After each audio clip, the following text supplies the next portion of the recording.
Good evening. My name is Nathan Imperatrice. I'm sorry I couldn't make it. I got work, but this will be filling in my place. So, I got to talk about workplace relationships and interpersonal communication in workplace relationships. So, let's hop right into it. Workplace relationships can be tricky to navigate. You got coworkers, bosses, and customers, and they all require something different. There's a heightened need to keep the climate light and friendly. So let's break this down a little bit. We can get into the customers. So at work, you may develop relationships with customers. There are some regulars at my jobs that are always really friendly with me when they come through. We talk a little bit, and we're on a name to name basis. Certain jobs may require you to have an even more intricate relationship with your customers. If you were, for instance, selling a house, it can be very advantageous to get to know the buyer and make them like you a bit. To do this, building a relationship can do the trick. So, right here, we take a look at Knapp's model of relational development. And down here, we have initiating, which is first meeting somebody, learning their names, very basic stuff like that. And then we have experimenting, who's talking about hobbies, interests, pizzas, whatever, but very surface level stuff, not too personal. Um, and these are kind of the two stages that most people are typically in with customers. In most cases, you stop around those stages. So there are circumstances in which a customer and employee relationship can go beyond just these first two stages. Henry Ford and Harvey Firestone, the founders of Ford, an automobile company, and Firestone, a rubber and tire company, were very good friends. They used to go on camping trips together, and their brands were longtime partners. Ford was the customer who bought tires from Firestone. Now, eventually, their brands did have a falling out, and it wasn't between the two of them, but it was between their kids.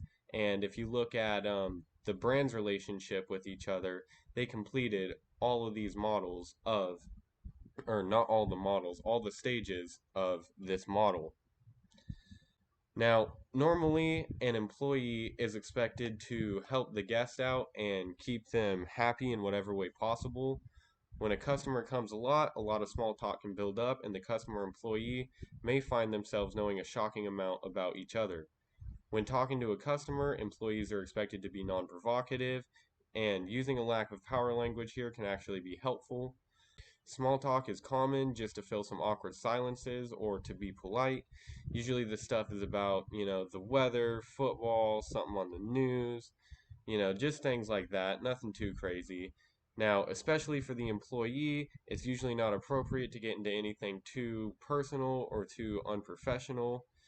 Now, the customer sometimes can be rude, and this is unfortunate. Nobody really likes it when it happens, but the employee needs to be able to use a friendly tone, good body language, and a good vocabulary in order to be able to diffuse the situation. A couple quick do's and don'ts that we could go over is be polite and friendly, avoid conflict, and keep the conversation appropriate and professional. Now, you want to avoid getting flustered, acting rude, or talking about anything too unprofessional. So, that was how we communicate with customers. Let's get on to coworkers. Coworkers could barely know each other, or they could be great friends. There's really a lot of variance here. I have coworkers whose names I forget sometimes, but I got another coworker that I spend hours to talking with while we're at work. Um, so taking a look at Knapp's model again, coworkers that come to like each other at work can often move up to the third stage, which is intensifying. Now, this means, sometimes meeting outside of work, sometimes sharing more personal things, sometimes talking about things that maybe aren't very appropriate for work.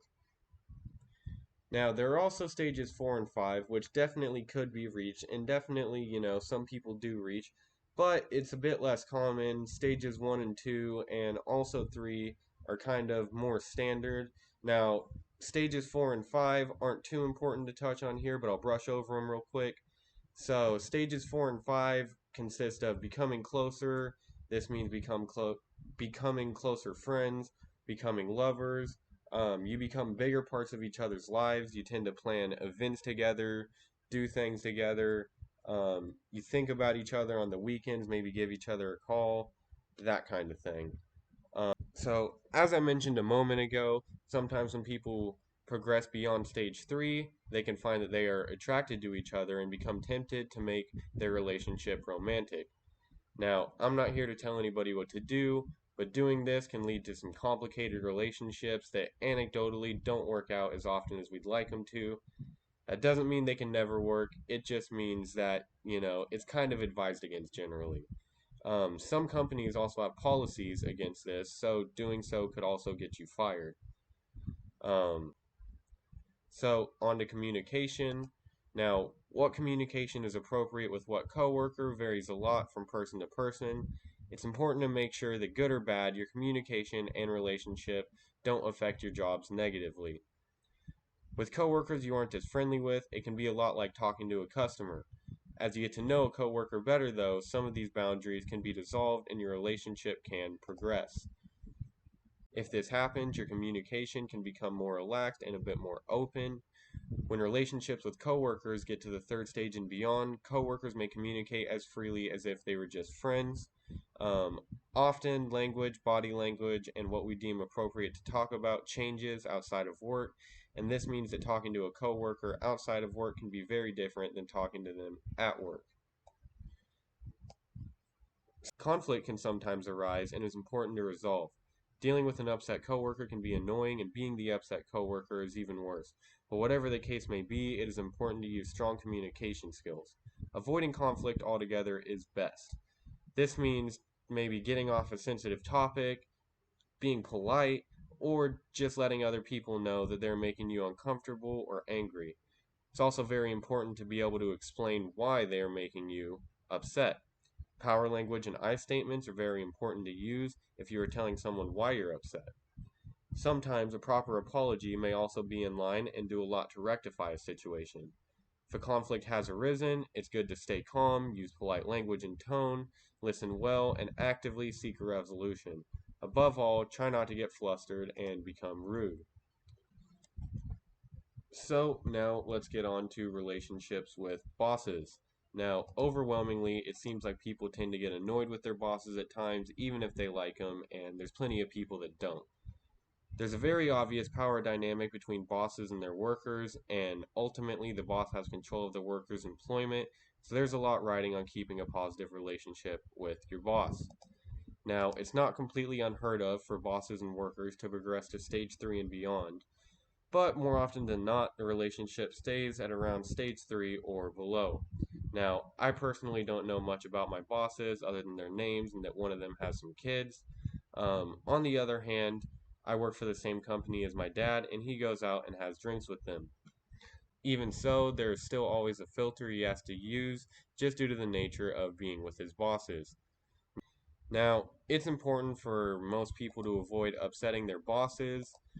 Being able to effectively communicate information about the job can be critical, and a lack of doing so could annoy your boss. Tone, vocabulary, and body language are all important. Showing any kind of anger or annoyance is rarely appropriate and should be avoided. That means using a friendly tone, professional and academic vocabulary, and consciously monitoring and adjusting your body language. Slamming a door or throwing your hands in the air isn't very professional. Sometimes, though, it's necessary to lay your foot down, but you don't have to be overly provocative about doing so. I statements can be very helpful, and powerful language like no, I cannot work Saturday can be very helpful. Saying, I don't know, I probably can't, gives your boss more of an opportunity to negotiate a bit. How you say something can be more important than what you're saying. Saying no, I can't is a lot different than saying I'm sorry, I'm not available to work that day. They both mean no, but they convey a completely different message.